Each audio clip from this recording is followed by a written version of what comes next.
అశ్వత్థామ దారుణంగా పాండవ శిబిరాల మీద మారణకాండ సృష్టించి ఆ తర్వాత ఏమీ తెలియనట్టు అక్కడి నుంచి వెళ్ళిపోయాడు.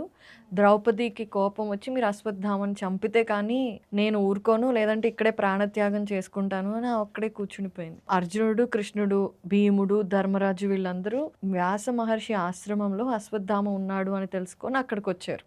రథాలు దిగి వ్యాసాశ్రమానికి వెళ్ళేసరికి అశ్వత్థామ ఒక చెట్టు కింద ఒళ్ళంతా బూడిద రాసుకొని, అసలు ఆ సన్నివేశం చూస్తే ఇతను అశ్వత్థామ కాదేమో, రాత్రి వచ్చింది వేరే ఎవరో ఏమో అనుకుంటారు. అలా ఒళ్ళంతా బూడిద పూసుకొని నేల మీద కూర్చొని తపస్సు చేసుకొని తపస్సులో నిమగ్నం అయిపోయి ఉన్నాడు. ఆ సీన్ చూసేసరికి మన భీముడికి విపరీతమైన కోపం వచ్చింది. ఓరి కపట సన్యాసి, నువ్వు నిన్న చేసిన మారణకాండ నేను మర్చిపోయాను అనుకుంటున్నావా? ఏమీ తెలియనట్టు వచ్చి ఇక్కడ అమాయకంగా నువ్వు సన్యాసి వేషం వేసుకుంటే నేను నమ్ముతానా? ముందు కళ్ళు తెరు, వచ్చి నాతో యుద్ధం చేయి, నిన్ను ఈరోజు చంపకుండా వదలను అని సింహగర్జన చేసి యుద్ధానికి రమ్మన్నాడు. ఇంకా అంత గట్టిగా, నీకు తెలుసు కదా భీముడు అసలే కోపం ఎక్కువ బాగా. అవును, ఇంకంత గట్టిగా అరిచేసరికి ఒక్కసారిగా ఉలిక్కి పడ్డాడు అశ్వత్థామ. కళ్ళు తెరిచి చూస్తే ఎదురుగా ధర్మరాజు, కోపంతో ఊగిపోతున్న భీముడు, అర్జునుడు, శ్రీకృష్ణుడు. ఇక అశ్వత్థామకు అర్థమైపోయింది, ఓహో ఈ రోజు ఇక వీళ్ళ చేతుల్లో నుండి నేను తప్పించుకోలేను, అయితే నాకు మరణమే.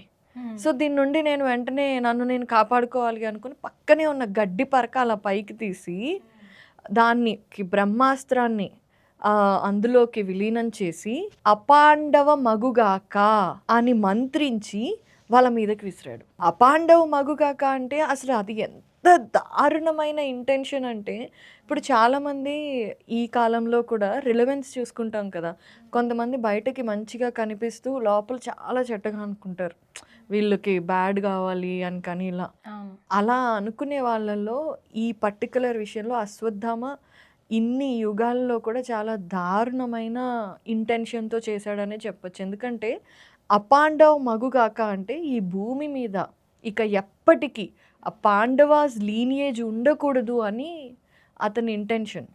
ఇప్పుడు నీకు కోపం ఉంటే పాండవుల మీద ఉందనుకో, నీకు కోపం ఉంటే ఆ పాండవులతో నువ్వు ఫైట్ చేయి, యుద్ధం చేయి, అంతేకాని వాళ్ళ నెక్స్ట్ తరాలు పాపం ప్రెగ్నెంట్గా ఉన్న వాళ్ళ కుటుంబంలోని ఆడవాళ్ళ గర్భంలో ఉన్న పిల్లలు ఏం చేశారు, వాళ్ళకి ఇంతవరకు ఏమీ తెలియదు కదా, వాళ్ళు కూడా చనిపోవాలి అనే ఇంటెన్షన్తో, అసలు పాండవ లీనియేజ్ డిస్ట్రక్ట్ అయిపోవాలి అనే ఉద్దేశంతో అపాండవ మగుగాక అని ఆ గడ్డి పరక విసిరేసాడు అనమాట.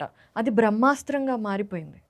సో ఆ బ్రహ్మాస్త్రాన్ని ఎప్పుడైతే అలా విసిరాడో అప్పుడు ఒక్కసారిగా అగ్ని ఉల్కలు వచ్చేసాయి ఆకాశం అంతా.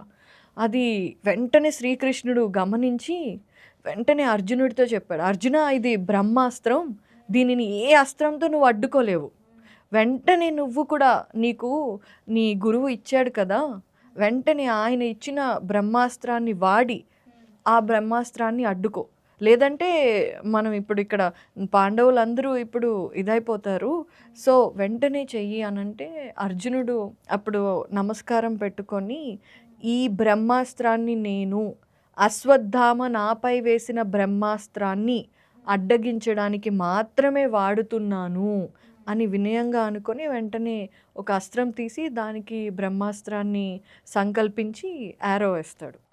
అది గడ్డిపరకల ఆకాశంలోకి వచ్చింది. అండ్ అర్జునుడు వేసిన అస్త్రం బ్రహ్మాస్త్రంగా మారి దాన్ని అడ్డుకోవడానికి అలా వచ్చి ఢీకొంది ఆకాశంలో. అలాగా ఒక్కసారిగా రెండు బ్రహ్మాస్త్రాలు ఢీకొనగానే భూమంతా కంపించిపోయింది, ఆకాశం నుండి ఉల్కలు పడుతున్నాయి, రాళ్ల వర్షం వచ్చింది, సూర్యుడు కనిపించట్లా, చిమ్మ చీకటి. ఒక యుగాంతం వస్తే మనకి ఎలా అయితే జరుగుతుందో అలా ఘోరమైన ఉత్పాతాలన్నీ జరుగుతున్నాయి. అది ఇంకా అసలు బ్రహ్మాస్త్రం కేవలం రెండు బ్రహ్మాస్త్రాలు అడ్డుకోవటం వల్ల, ఒకదానికొకటి అడ్డుపడి ఆపడానికి, అర్జునుడు వేసిన బ్రహ్మాస్త్రం అశ్వత్థామ వేసిన బ్రహ్మాస్త్రాన్ని ఆపటానికి ప్రయత్నిస్తోంది. ఇమాజిన్, అది నేల మీద పడలేదు, ఆకాశంలో రెండు అలాగ ఆపడానికి ఒకదాన్ని ఆపడానికి ఒకటి ప్రయత్నిస్తుంటేనే అంత ఉత్పాతాలు జరిగాయి. ఒకవేళ ఆ బ్రహ్మాస్త్రం నేల మీద పడితే ఏంటి పరిస్థితి? అలా ఘోరం జరుగుతుంటే ప్రజలకేం అర్థమవుతుంది? ఇంకా ఏదో అయిపోతుంది, ఘోరం జరుగుతుంది అని జనాలందరూ పరిగెడుతున్నారు. అసలు యుగాంతంలాగే ఉంది ఆ సిట్యుయేషన్ చూడటానికి. వెంటనే నారదుడు వేదవ్యాసుడి దగ్గరికి వచ్చి వాళ్ళిద్దరూ కలిసి వ్యాసమహర్షి ఆశ్రమంలో వీళ్ళ ముందు ప్రత్యక్షమవుతారు. వ్యాసుడు నారదుడు చాలా కోపంగా వీళ్ళిద్దరిని అడుగుతారనమాట, అశ్వత్థామని అర్జునుడిని. ఏంటి ఈ భూలోకంలో ఎన్నో యుగాలలో ఎంతో మంది వీరులు శూరులు పుట్టారు, ఎంతో మంది రాజులు యుద్ధాలు చేసుకున్నారు, కానీ మీ ఇద్దరిలాగా ఎవరు జనావాసాల మధ్యలో ఇలా బ్రహ్మాస్త్రాన్ని ప్రయోగించలేదు. బ్రహ్మాస్త్రాన్ని ప్రయోగిస్తే 12 సంవత్సరాల పాటు భూమి మీద నీటి చుక్క ఉండదు, కరువు కాటకాలు వస్తాయి. అసలు ఏం చేస్తున్నారు మీరు? మీరెందుకు బ్రహ్మాస్త్రం ప్రయోగించారు అని గట్టిగా అడుగుతారు. గట్టిగా అడిగితే అర్జునుడు చెప్తాడనమాట, స్వామి నేను జనావాసాల మీద బ్రహ్మాస్త్రాన్ని ప్రయోగించాలనే ఉద్దేశంతో అస్సలు నేను ఈ బ్రహ్మాస్త్రాన్ని ప్రయోగించలేదు. అశ్వత్థామ మా పాండవులందరినీ చంపడానికి ప్రయోగించిన బ్రహ్మాస్త్రాన్ని అడ్డుకోవటానికి మాత్రమే నేను ఈ బ్రహ్మాస్త్రాన్ని ప్రయోగించాను. నేను దానిని వెనక్కి తీసేసుకుంటాను, కానీ మమ్మల్ని కాపాడాల్సింది మాత్రం మీరే అని వినయంగా నమస్కరించి చెప్పి బ్రహ్మాస్త్రాన్ని విరమిస్తాడు.